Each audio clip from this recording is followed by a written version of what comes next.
Hi, students. We're going to talk about chapter 16 this week, and it is about orientation and training. So another word for orientation that's used more today is onboarding. So the process of bringing new employees in, introducing them to the company's policies and rules, and then into training and how that person is going to learn about their position and be ready to do their position on their own at the end of training. So that would be the goal. So 3 things that I want to discuss today: orientation, onboarding checklist, training, and how to create a training schedule.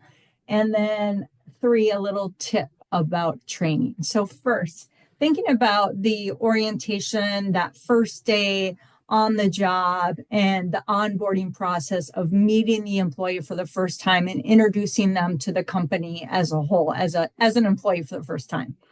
There is a checklist on page 462 of your textbook that gives some really great things to think about when you're coming up with a schedule for orientation, whether that's you're going to do it in person at the company, you're going to create something online for people to get introduced to the company first. And I also put a really good checklist of the things that you may not think about that you're going to want to have done before the employee gets there. And those things you're going to want to do right away in terms of passwords that the person is going to need, setting up any hardware, software for them, introducing them to people at the company, whether you're doing that online through some kind of video conferencing and having people go into breakout rooms. If there's multiple employees, that they can meet some people and start to develop some relationships is a really good thing right off the bat.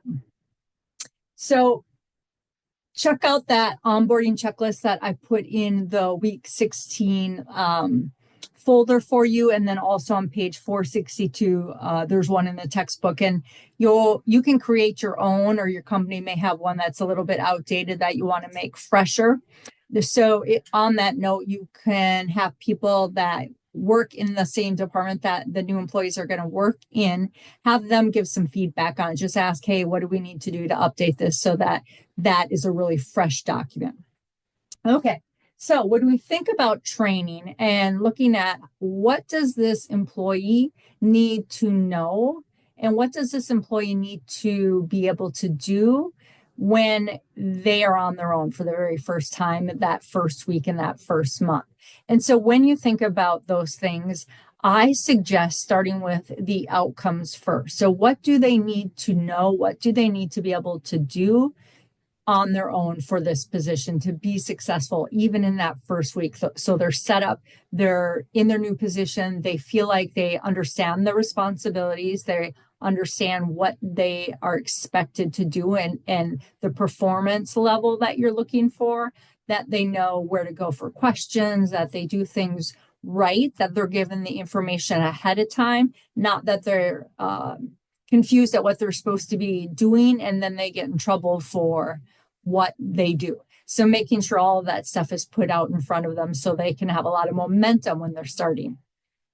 So by creating that training schedule, you can break it down into AM, PM. You can break it down by day. You can break it down by week. It really depends how long the person is going to be training for. And then the scope and depth of the information that they need to know for that position is really going to determine how long they're going to be in training. But you can block it off. You can segment it that way so that you have chunks that you can develop a training schedule for. And again, thinking like Stephen Covey says, beginning with the end in mind, thinking about, okay, this is by the end of this morning, they need to be able to understand this and be able to do this, log into their computer for the first time.